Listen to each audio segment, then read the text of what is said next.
Now watch. We're gonna treat this, and when we come back, I want you to really focus on those nucleuses. See, when you look at these, that's what blood from stem cells of blood cells are, all your different kind of blood cells. You are gonna freak out how thick and juicy those nucleuses get, because a nucleus is every organelle actually. Every freaking organelle in here, are you aware of this? Every organelle in here is dependent on copper. No, I mean, I know there's a different function for everything. Yeah, no, I looked at them all. So why does the nucleus need copper? You have to link it, like you talked about, with your 38 or 34, right? Yeah. Is that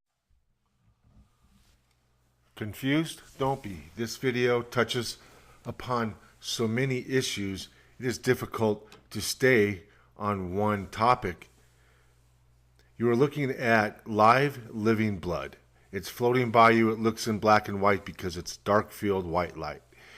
And the larger, brighter cells are white blood cells.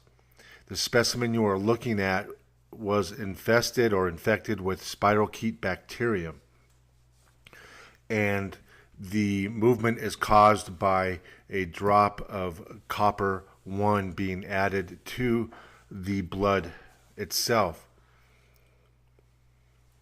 So it's going to be hard to wrap this all into one video, but we're addressing the unnecessary deaths of many naturopaths and researchers. And we're going to hear and pretty much try to prove and demonstrate why this is happening and what's going on.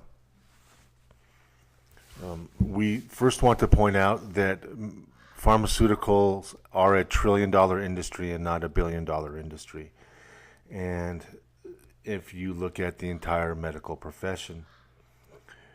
And the sad thing is that everybody that was in the room, even the really healthy people, tested positive for spirochetes.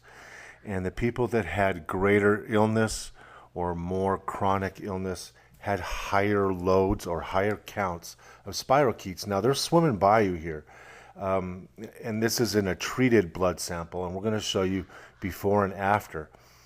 When treated, the copper, it's actually called copper 1, is attached and starts attaching to anything that has a spirochete in it or a larva of a spirochete. Spirochete has a life cycle. And they love to swim, and they prefer a damp, dark, low oxygen environment. But this sample was so infected with spirochetes that the copper absorbed into the red cells, those are those glowing things floating by, and made them look like smaller Christmas ornaments. And the larger white cells absorbed the copper like you wouldn't believe, and swelled up almost twice their normal size and became activated by this copper. And it's not the normal copper. It's called copper 1. It's not the normal copper that comes out of the ground, copper 2. But, you know, the first step in recognizing an invader is for the macrophage to tag the invader with like a little smoke screen so that everybody else can see it and rally to that point. And the reason these red cells look elongated, one is there's a partial polarization due to the spirochetes that are inside, but also when you put a drop of water into a blood sample, it creates a hydrodynamic pressure, and that also creates a teardrop effect.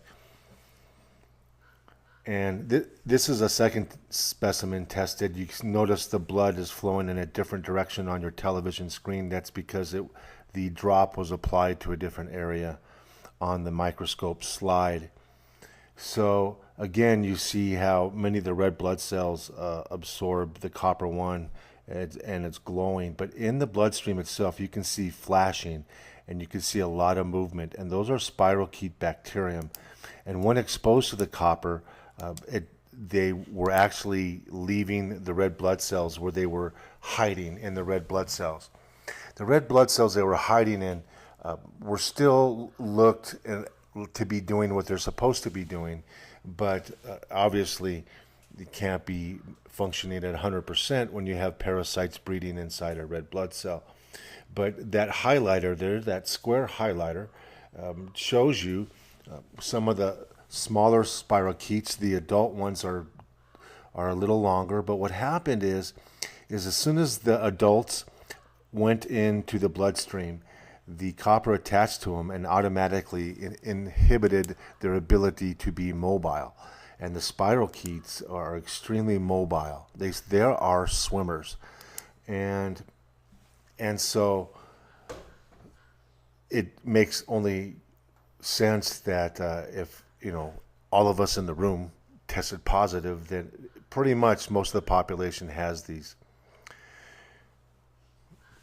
The neutrophils were amazing. They absorbed this copper one like you wouldn't believe, and it just was watching a metamorphosis right before our eyes. But the sad thing about this is that we had to actually do this meeting in secret, and we had to be very careful about how we made the arrangements. And when we got to the lab, there was a strange truck parked outside, and we didn't even rendezvous as a group until 2 hours later. That's how tight security was in this lab, which is behind 3-4 locked doors, television cameras, security system.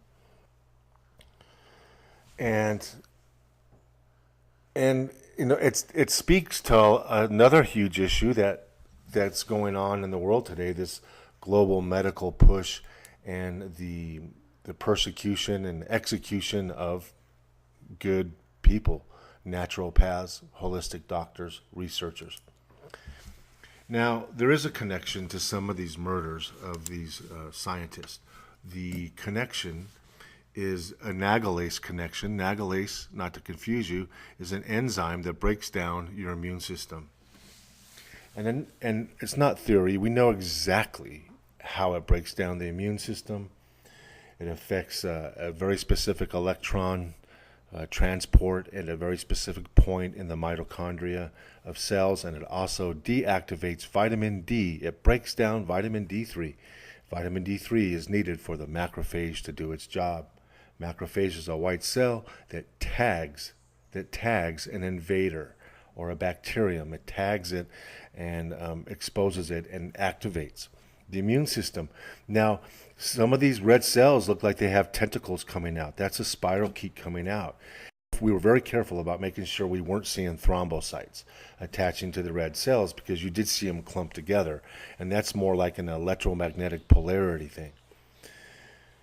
So these spirochetes, we're all putting our heads together and what we can do to help the spirochetes. Obviously, the copper one is important, but the sad thing is some of these people tested positive for spirochetes, and according to the CDC, they did not have Lyme disease. Well, if these people didn't have Lyme disease, what the heck is all this stuff swimming in the bloodstream? Now, here's a before treatment. Everything's rather stationary. You can see the smaller plasmids, that's my term, moving about. And this guy, this researcher was telling us that copper-1 played a role in cell metabolism, that it actually helped us produce more energy, 17 times more cellular energy using ATP, adenosine triphosphate, as your energy molecule.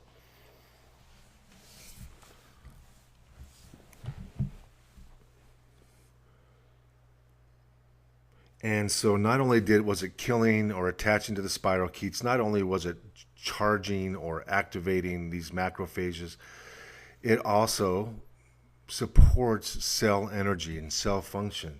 And electron transport was not even a known metabolic pathway for energy and ATP production. As long as 1980, 81. I did not get that in any of our physiology classes or my physiology classes. We only learned about anaerobic and aerobic respiration, metabolism. One is with and one's without oxygen. The one without oxygen is also known as glycolysis. Anaerobic, well, heck, that's cancer, and that's many organisms that will hurt you. Do this. They are anaerobic. They don't like oxygen. Even cancer ferments glucose. Fermentation is an anaerobic process. And in fact, fermentation is another name for glycolysis. So we put the copper one in there, and of course you see the hydrodynamic pressure being created, and the flow of the red cells. Copper one has only a single electron in its outer shell, and this is what makes it not only bioavailable but very effective in what it does. And there's been a lot of new research on these noble metals: gold, silver, molybdenum, and other trace metals that are supposed to be very healthy for you. Now, some of these red cells are especially elongated. That's because they're infected. And when you set up a electrical grid or a gradient where it's positive on one side of the specimen and negative on the other side, you can elongate your red cells just through the polarity. So the ones that are especially elongated are infected. Now, the clumping of together is a process that happens when the spirochetes are attached. You can see the chains forming there on the bottom. They form these strands, and these strands then are devoured by look how bright those white cells have become. They're so bright you can't even notice them anymore. They look like UFOs in your bloodstream. But that was amazing transformation. What happened with the spirochetes? What happened with the macrophages? So the copper one is really it's hard to patent it, but you can patent the process in which you make it. And this gentleman is probably holding on to millions of dollars worth of copper one. And what's unfortunate is he has to be careful about his safety.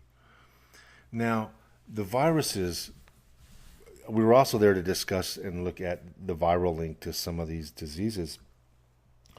And he's finding these spirochetes in all of these diseases, but in some of these diseases, like multiple sclerosis, lupus, Graves' disease, et cetera, rheumatoid arthritis, they're finding antiviral antibodies, not anti-spirochete antibodies. And those still do exist if you have spirochetes. But they're also finding antibodies against cytomegalovirus, Epstein-Barr virus are the two biggest things. Now we have an enterovirus that's creeped into our country via the southern borders. But the problem with spirochetes is they produce ammonia. Ammonia is toxic to your nerves. It's toxic to just about every organ in your body. It can cause rapid kidney failure. It can cause neuroinflammation, and people high in ammonia become agitated and confused or depressed and lethargic.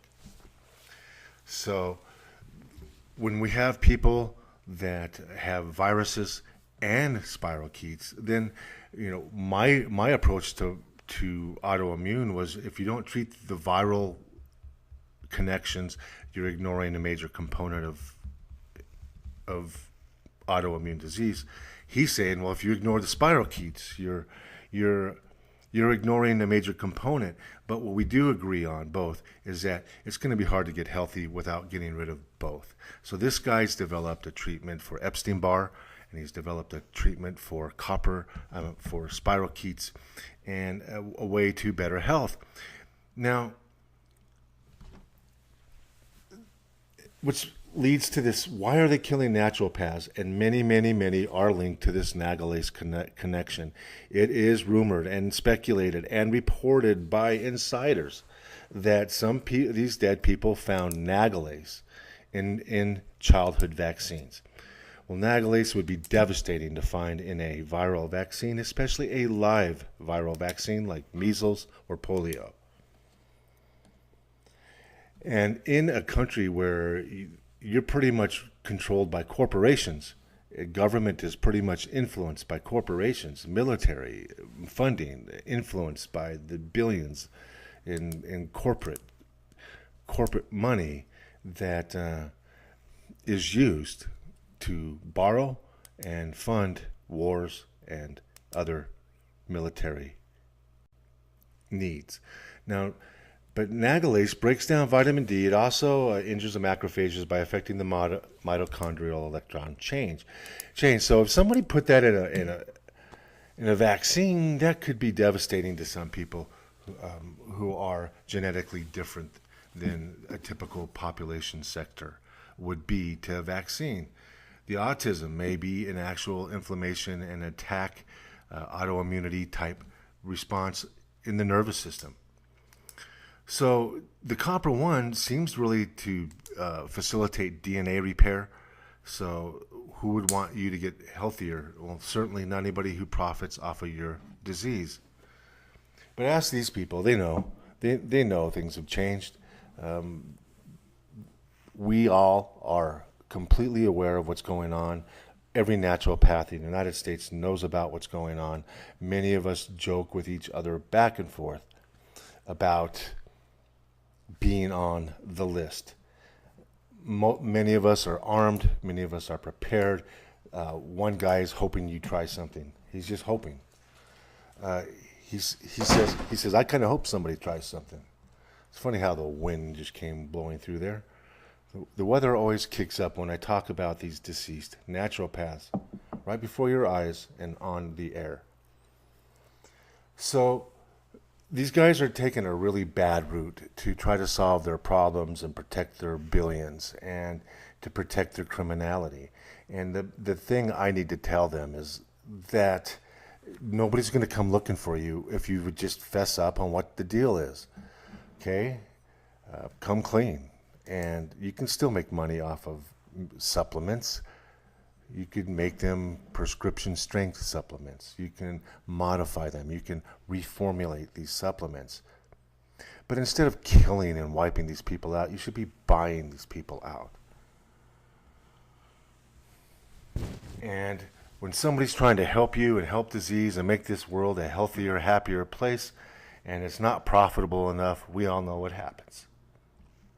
You develop free energy, we all know what happens. But when that type of behavior, this very dark criminal element, when it touches you personally and they cross the line with you personally, then you will become active in this endeavor, in this truth crusade for health and medical treatment that is not disease management, it's disease neutralization. So many people theorize that this spirochete is in the water supply, it's transmittable through body fluids, that even in droplet nuclei, it can, which are droplets of water, these things can live, they need water. So whether you believe it to be a remnant of a bio warfare program from Germany, from World War II, and I think the weaponized strains are faster growing. Now the problem with the spirochete infections is that they have a larval stage. They lay eggs. Those eggs do not respond to antibiotic therapy. So you really have to treat this over the course of 1 or 2 life cycles in order to clear your body. That can be a toxic event because of what we just talked about, the ammonia. If you don't know how to take care of the ammonia, it's going to be hard to get rid of your spirochetes because the ammonia is very hard on you. But things have changed. You ask these people who are now deceased, in their own homes usually, or nearby their homes.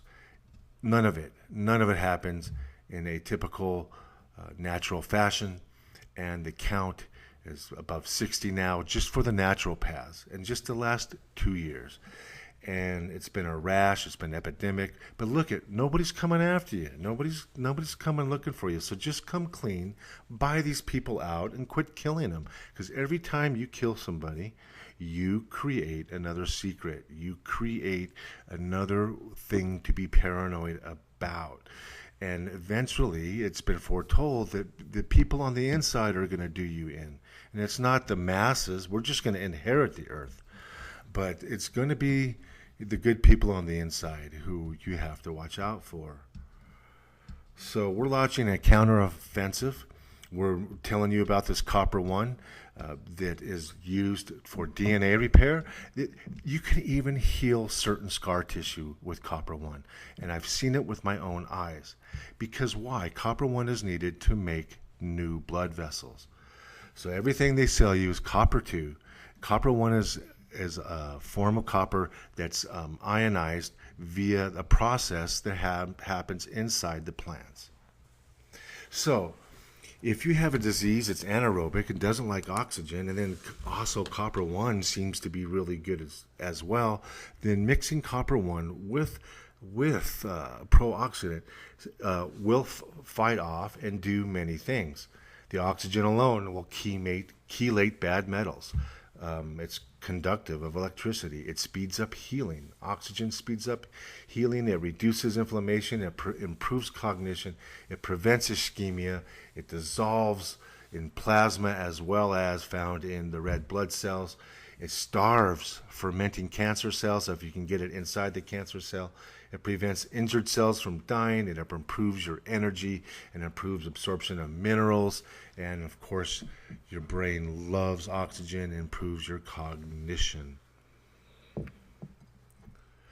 So, but the problem is I'm trying to find a fat-soluble pro-oxidant that will not oxidize the copper too quickly. And that leaves very few things. And one of those are CBDs found in the cannabis plant. And so I found one guy only in the United States that is interested in the copper 1 and combining it with the CBD. The cannabis are fat-soluble pro-oxidants, meaning they donate oxygen. So if you have a low partial pressure of oxygen, like out in the tissues or in the cells or in cancer cells, that oxygen will go from high partial pressure to low partial pressure, obeying the very natural laws of the universe. The actual compound that does the oxygen donation is called a carboxyl group. Many of us have heard of carboxylic acid. You buffer it, you get carboxylate. And carboxylate is weakly bonded oxygen. Many times oxygen binds to carbon via a double bond. But this is different. This is a rotating 1.5 bonds. Makes that oxygen very, very flexible in terms of what it can do. So many, many, many of the natural compounds used in cancer and yeast and candida contain a carboxyl group. And it doesn't matter, water-soluble, fat-soluble, or even protein. If it's an amino acid with a carboxyl group on the end, all of those are being found to be helpful. So you take a CBD, you get rid of the THC because of neuroinflammation, that just complicates things. If you're having memory problems already, the THC will complicate that, especially if it's an indica source of THC. And who needs to be more stupid? And so you combine the non-THC CBD that's organic certified with the copper 1, and you create a cream that can be absorbed through the skin. The carboxylate group is where you donate a hydrogen off the carboxylic acid and leave behind 2 oxygens, like grapes being dangled at the end of a molecule. And at the end of a molecule is where you get exposed to more chemical interactions. And so this chemical reaction produces 2 naked oxygens when you buffer carboxylic acid. Many, many of the anti-cancer compounds are in fact a carboxylate compound. So you take a fat-soluble pro-oxidant that's carboxylic in nature. That means it'll absorb into cells faster. It won't oxidize so quickly in the water, and it will stay in your bloodstream longer. Your kidneys won't flush out fat-soluble items. It's only water-soluble items that are flushed out your kidneys. So these guys did a great job, and we're trying to develop treatments and alternatives that are healthier and more effective and less costly than what's being shoved down our throats. And then you get into the Obamacare stuff and the managed health care, and you're wondering, wow, we're all going to be in a federal database. not going to know everything that's wrong with you. It may not scare you yet. But I was amazed to find this gentleman who combined the copper one with, and he did it quite effectively, with a high concentration of organic CBDs. Now, the problem in the CBD market, and as an advocate for cancer patients, I have to know about this because I want them, when they go to a dispensary, to get something that is therapeutic and not harmful. So what I'm finding is that many of these places do not test or do not test adequately for contaminants, fertilizers, mold. And if you could get oxygen into the cell without all that other garbage with it, you can detoxify your cells. It will be anti-inflammatory. It is antimicrobial, especially against anaerobes, things that don't like oxygen. The speed of injury repair, you need that. You need to recover when you're getting exposed to x-rays. Alertness, cognition. So we're going to leave a link to this product that combines the copper one with the THC-free CBDs, because not everybody wants to get high. They just want to get better. And of course, these people are prepared for backlashes, and they have attorneys, and it's amazing what we have to go through. The name of the product that's a cream is called Jeffro's Kush Cream. I know it's a kooky title for something that's so seriously effective against maybe almost every condition that is harmful to you. Why? Because most of those conditions are anaerobic driven conditions. So if a disease hates oxygen, you might as well give it more oxygen. So the gentleman that has a company that makes and formulates the copper one, and I know it's pure copper one because it's very difficult to grow in a lab in a crystal, and when you do it correctly, it comes out in a pyramid shape. And this guy is the only guy I know that grows these crystals completely like the way he does. And I'm not going to tell you a secret, but at Midos Energy, you can order the copper one. You can also, I think it's going to be available at the Silver Safe website, and you could surely buy it there. The cost will be roughly the same on either site. But what I'm telling you is that the DNA repair is, you can see it going on in a microscope. You can see the copper attach at the top and bottom of the DNA during the transcription. And then they know it plays also a role in the telomerase, where you separate your DNA before it can be copied. You need copper one. How do you repair and keep aberrations from happening in your DNA, especially when you're being assaulted with all this radiation? Copper one. Also, denatured gold, and gold may actually repair DNA. And that is something that it has solid evidence going way back to ancient medicine.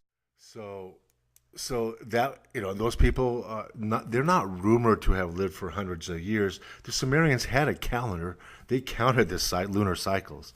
Okay, so when they say somebody lived 100 years, it's not because they didn't know how to do math, and it's not because they didn't have a calendar. But if you had something that would repair your DNA, then you can understand how you could live for an awfully long time. So combined with copper one, we really are thinking that that's going to be the best and most effective way. The reason we want to use ozone and try to use ozone, it's more expensive, and it's harder to work with. It may oxidize the copper too quickly, but if we could also combine copper one with ozone, that would be a huge step forward in treating the Lyme disease, because ozone itself will convert ammonia into nitrate, which is less harmful. So you have your own detox inside your own medication. Wish the pharmaceutical industry could do that. So in the end, everybody tested had these spirochetes. You probably have them. A dark field wet mount study is what you need to look at. It's bizarre to see these things swimming in people's bloodstreams, even healthy people. So try out the copper one if you're having any type of chronic issue for which you cannot find a medical solution. If your doctor is helpless, you might want to try this, because it even repairs scar tissue. So if you have an injury, how quickly can that heal? Now, we find that the spirochetes are targeting low oxygen tissue, connective tissue, injured tissue, damaged tissue. If you have active spirochetes in your bloodstream and a heavy infestation, and you injure yourself, the spirochete will inhabit the injured site. And you'll wonder why 3 years later this old injury seems to be doing something pretty bizarre and pretty painful too. So what may be happening is people may actually being exposed to this radiation. It can and it will kill those parasites in your bloodstream. In fact, people have toxicity reactions that have heavily Lyme infested blood. They have had toxicity reactions inside an infrared sauna, for crying out loud. Now, infrared sauna is a lot tamer than the ultraviolet C and the ultraviolet B and the ultraviolet A that we are all getting baked in. So if you go outside, you kill off these spirochetes, you're going to have a toxicity reaction that's probably mostly an ammonia-based reaction. The other thing you can do for ammonia is take a substance called lactulose. You have to get it from your doctor. It has to be ordered. The lactulose does decrease your ammonia levels. So those are some things you can do. Electrolysis, water electrolysis will pull ammonia out. Hot saunas will pull ammonia out. And that's all to help your kidneys keep from shutting down and being damaged by the ammonia. It'll help decrease the neuroinflammation. But it's really not good to have an inflamed tissue irradiated anyways. So imagine this. You have an inflamed tissue, you irradiate it, makes it more inflamed, and then you kill off spirochetes with ammonia, and that takes the pain to a whole new level. So that may explain a lot of what's going on in the world today, and a lot of the health complaints when you are exposed to radiation. You may have a high spirochete load. And the sad thing is, the Center for Disease Control says that none of these people have spirochetes, and so we know they're lying because we got to see them in our own bloodstreams with our own two eyes. Seeing is believing. But these goons who have contributed to urban terror of naturopaths and scientists, these people have crossed the line, and we're striking back, so stay tuned for our counter-offensive. And remember, information is the world's most powerful tool, and the history of regimes that exploit the population, their tendency is to rid their population of intelligent and educated people. Just look at Cambodia. Even though these goons can buy people out and send them along their way and take their patents and reformulate these things that can really help you fight Lyme and help you fight cancer and help you fight autoimmune, because a lot of those autoimmunes could be Lyme itself or a virus. Either way, you got to get rid of both of them. So the secrets are out. You can't just kill a bunch of people and act like it didn't happen and pretend like people aren't going to raise their ears and lean forward and start asking questions. For each person that you kill, you create another dark spot in your record that you have to be paranoid about, and one more criminal thing that you have to cover up. You cannot feed that kind of solution. It cannot take you up. It can only take you down. So offer these people money, buy them out, do what you can, but all you're doing is destroying the name and the reputation of the medical industry by taking out people who have been trying to report the truth. You make yourselves look like criminals. And if you did come clean and you did come forward and you did admit to your criminality, nobody would do anything. We sat here and watched Building 7 crumble to the ground, right? The plane that did not hit that building probably landed somewhere else. But the problem we're seeing is that truth is under attack, and therefore, some of us, they've crossed the line, and you can't just sit down at my age and just take it. I've had a good life. Stay tuned for our counteroffensive. We're going to stand up for these deceased natural paths and these deceased scientists who discovered nagalase in vaccines and discovered ways to combat the nagalase that destroys your immune system, that gives a leg up for things like spirochetes and Epstein-Barr virus and cancers. So we get rid of the nagalase, we do a lot better. And a lot of those. So stay tuned. We're gonna fight back, and our counteroffensive is coming shortly. But in the meantime, if you've got a chronic infection, you may want to check out the Mito Synergy site. And if you have really bad skin condition, or you have a joint condition, or you have a regrowth of something, you try the Kush cream. That stuff, I've seen it with my own eyes, can actually regrow scar tissue. I swear to you. So until next time, you guys, keep your ears open and your eyes open. Higher truth, be prepared, not scared.